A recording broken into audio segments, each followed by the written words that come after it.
Painting சீரீஸில் இந்த டே தான் ஒரு பிக்கஸ்ட் சேலஞ்ச் டேவாக இருந்துச்சு. 2 ரூம் காலி பண்ணதை விட ஹால் காலி பண்ணும்போதும் பூஜை அறையெல்லாம் காலி பண்ணும்போதும் தான் ரொம்பவே டஃப்பாக இருந்துச்சு. ஆனால் பட்ட கஷ்டம் வீண் போகாதுன்னு சொல்லுவாங்கள்ல, அதே மாதிரி நம்ம வீட்டுக்கும் நான் படுற கஷ்டம் எல்லாமே வீண் போகாத மாதிரியான சேஞ்சஸ் பார்க்க ஆரம்பிச்சிட்டோம். நம்மளுடைய வீட்டோட லிவிங் ஹால் அப்படியே டோட்டலாக புதுசாக மாறப்போகுது. Welcome to my channel. நான் உங்கள் பிரியா.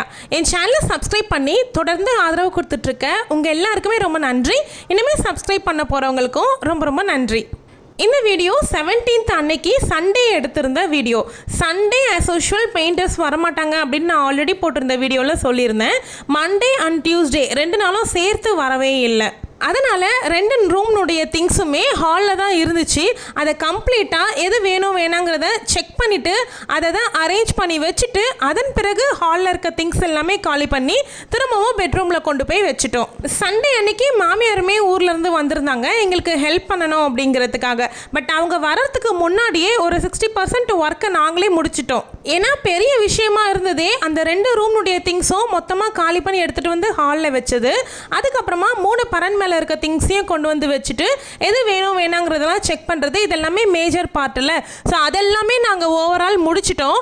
அதுக்கப்புறமா தான் அவங்க ஊர்லேருந்து வந்திருந்தாங்க. ஒரு 2 மாதத்துக்கு முன்னாடி தான் முருகர் மாடத்தை நம்ம புது பூஜை ஸ்டாண்டு வாங்கிட்டோம் அப்படிங்கிறதுனால இடம் மாற்றி இந்த இடத்துல மாட்டி வச்சுருந்தோம்.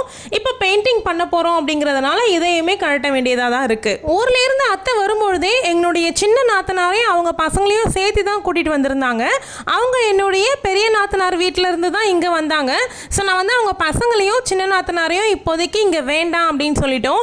ஏன்னா வந்து பெயிண்டிங் ஸ்மெல்லு இதெல்லாமே குழந்தைங்களுக்கு வந்து ஒத்துக்காது. நம்ம பசங்களையும் வந்து நம்ம எதிர் வீட்டில் விட்டு தான் வச்சுருக்கோம் பகல் நேரம் முழுக்கவும். அவங்க வந்து இங்கே ஸ்டே பண்ணுறதுக்கும் இடம் இருக்காது. வீடு முழுக்க மூட்டை முடிச்சியாவே இருக்குன்றதுனால ஹால்லேயும் ஸ்டே பண்ண முடியாது. பெயிண்டிங் ஒர்க் நடக்கும். பசங்க ஒரே இடமாவும் இருக்க மாட்டாங்க. அதனால் வேண்டி இந்த தடவை வேண்டாம் அப்படின்னு சொல்லிட்டோம்.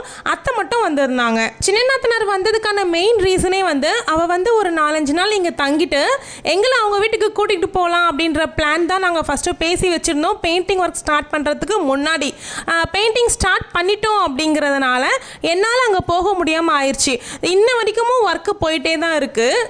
என்ன இருந்தாலும் பெயிண்டர்ஸ்னுடைய ஒர்க்கு முடிச்சுட்டு அவங்க ஃபுல்லாக கிளம்பிடுவாங்க அப்படின்னாலும் நமக்கு அதுக்கப்புறம் 1 வீக்லேருந்து 10 டேஸாவது ஆகும் நம்ம பேக் டு ரொட்டீன் வர்றதுக்கு. வீட்டில் செவரில் பட்டிலாம் போட்டு தேய்க்கிறாங்கல்ல, அந்த மாவு எல்லாமே பூஜை ஸ்டாண்ட் அந்த கேப் வழியாக உள்ளே போய்கிட்டு ஃபுல்லாக படிஞ்சு போயிட்டு இருந்துச்சு. பூஜை ஸ்டாண்டை நகர்த்தி வச்சு தான் வாலுக்கு எல்லாமே பெயிண்ட் பண்ணுவாங்கன்றதுனால மொத்த பொருளையுமே எடுத்துட்டேன். எல்லா திங்ஸும் ஒன்றா ஒரே ட்ரேயில் வச்சு ரூம்குள்ளே கொண்டு போய் வச்சுட்டேன் சேஃப்டியாக. அப்புறம் எதிர்த்த வீட்டு அக்கா வீட்டில் வச்சுருந்த திங்ஸ் எல்லாமே கொண்டு வந்து வச்சோம்ல, அது எல்லாமே அரேஞ்ச் பண்ணுறதுக்கு ஆரம்பிச்சிட்டேன். பீரோவில் மட்டும் எந்த திங்ஸுமே இன்னும் அடுக்கலை. அதெல்லாமே அடுக்குனேன் அப்படின்னா இன்னுமே எனக்கு இடம் காலியாகும். ஏன் அடுக்கலை அப்படிங்கிறத நெக்ஸ்ட் வீடியோவில் நான் காமிக்கிறேன். நான் ஏற்கனவே பெயிண்ட் அன்பாக்சிங் பண்ணும்பொழுது சொல்லியிருந்தேன் நம்ம வீட்டு பீரோவுக்கு வந்து பெயிண்ட் பண்ண போகிறோம் அப்படின்னு சொல்லிட்டு. ஸோ பெயிண்ட் பண்ண வேண்டியது இருக்கிறதுனால தான் பீரோவில் திங்ஸ் எதுவுமே அடுக்காமல் இருக்குது.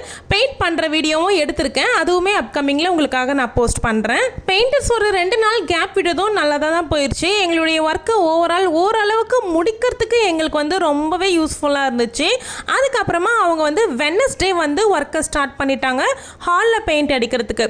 ஸோ அந்த கிளிப்பிங்ஸுமே இந்த வீடியோலேயே அட்டாச்சில் இருக்குது. கண்டிப்பாக பாருங்கள். அந்த அன்னைக்கு வந்து டிஃபனுக்கு தோசையும் வேர்க்கடலை சட்னியும் பண்ணியிருந்தேன். மதியத்துக்கு வெறும் தயிர் சாதம் மட்டும் ரெடி பண்ணி வச்சுக்கிட்டேன். அத்தை வந்து ஊர்லேருந்து வரும்பொழுது பருப்பு வாங்கிட்டு வந்திருந்தாங்க. ஒரு 3 கிலோ பக்கம். 2 கிலோ வந்து கோதுமையை எடுத்துகிட்டு வந்திருந்தாங்க. அது எல்லாமே வெயிலில் காய வைக்கிற வேலையாக அவங்க பார்த்துக்கிட்டாங்க.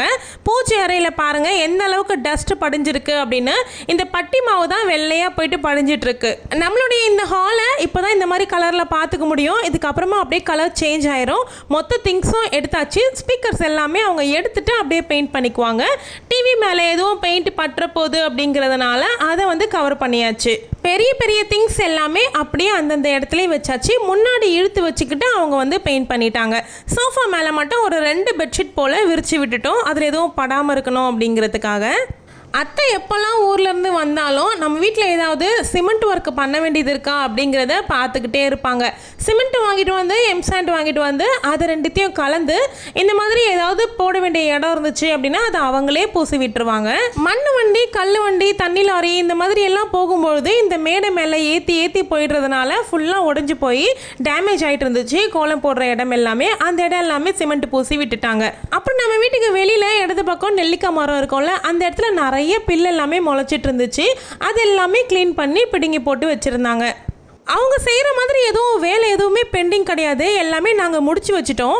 ஞாயிற்றுக்கிழமை காலையில் தான் வந்தாங்க. ஸோ வேலையே எதுவுமே இல்லையேங்கிறதுனால இது எல்லாமே பண்ணுறதுக்கு ஆரம்பிச்சிட்டாங்க.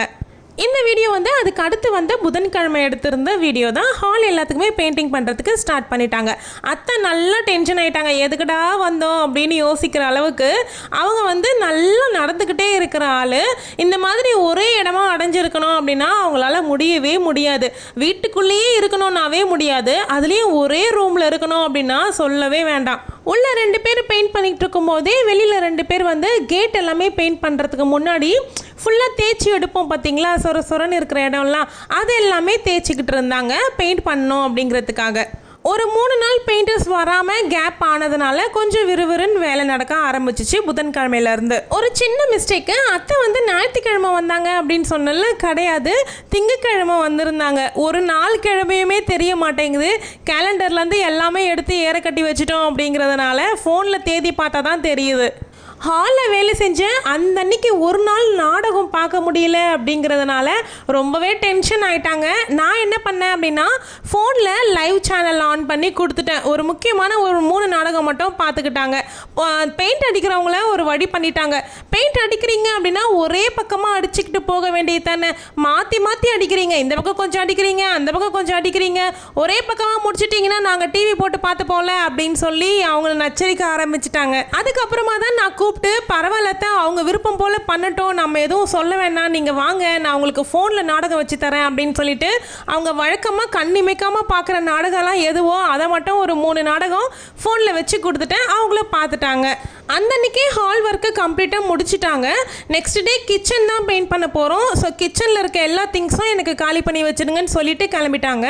அந்த அன்றைக்கி நைட்டே வந்து நானும் அத்தையும் சேர்ந்து ஓரளவுக்கு காலி பண்ணோம். நெக்ஸ்ட்டு வந்து மறுநாள் பண்ணிக்கலாம், காலையில் சமைச்சு எடுத்துக்கின்னு அதுக்கப்புறமா பண்ணிக்கலாம் அப்படிங்கிறதுனால விட்டாச்சு. அத்தையும் ஒரு எமர்ஜென்சி சுச்சுவேஷன்னால மறுநாள் கிளம்ப வேண்டியதாக ஆயிடுச்சு ஊருக்கு. அப்புறம் எங்கள் ஹஸ்பண்ட் வந்து ஏர்லி மார்னிங்காக ஒரு 6 o'clock போல் 2 பேருமே கிளம்பிட்டாங்க. கொண்டு போய் விட்டுட்டு வந்துட்டார் வீட்டுக்கு. பெயிண்டிங் முடிச்சதுக்கப்புறமா ஹால் வந்து இந்த மாதிரி லுக்கில் தான் இருக்குது. அப்புறம் அன்றைக்கி வாலில் வந்து பபுள்ஸ் மாதிரி ஃபார்ம் ஆக ஆரம்பிச்சிச்சு. அதெல்லாம் எங்கே இருக்குது அப்படின்னு சொல்லி பார்த்து வச்சுக்கிட்டோம். நெக்ஸ்ட் டே வந்தோடனே அவங்களுக்கு காமிக்கணும்ல, அதனால். இந்த வீடியோ மூலிமா தான் சேனலுக்கு ஃபஸ்ட் டைம் வரீங்க அப்படின்னா சேனலை விசிட் பண்ணி ஹவுஸ் டிரான்ஸ்ஃபர்மேஷன்ற பிளேலிஸ்ட்டை செக் பண்ணி பாருங்கள். நான் ஃபஸ்ட்லேருந்து பெயிண்டிங் சீரீஸ் லைனாக போட்டுக்கிட்டு வரேன். கிச்சனுக்கு பெயிண்ட் பண்ணது எல்லாமே நெக்ஸ்ட் வீடியோவில் காமிக்கிறேன். இந்த வீடியோவில் இதோட முடிச்சுக்கிறேன். இந்த வீடியோ பிடிச்சிருந்தா வீடியோவை லைக் பண்ணிக்கோங்க, சேனலை சப்ஸ்கிரைப் பண்ணி வச்சுக்கோங்க. தேங்க்யூ.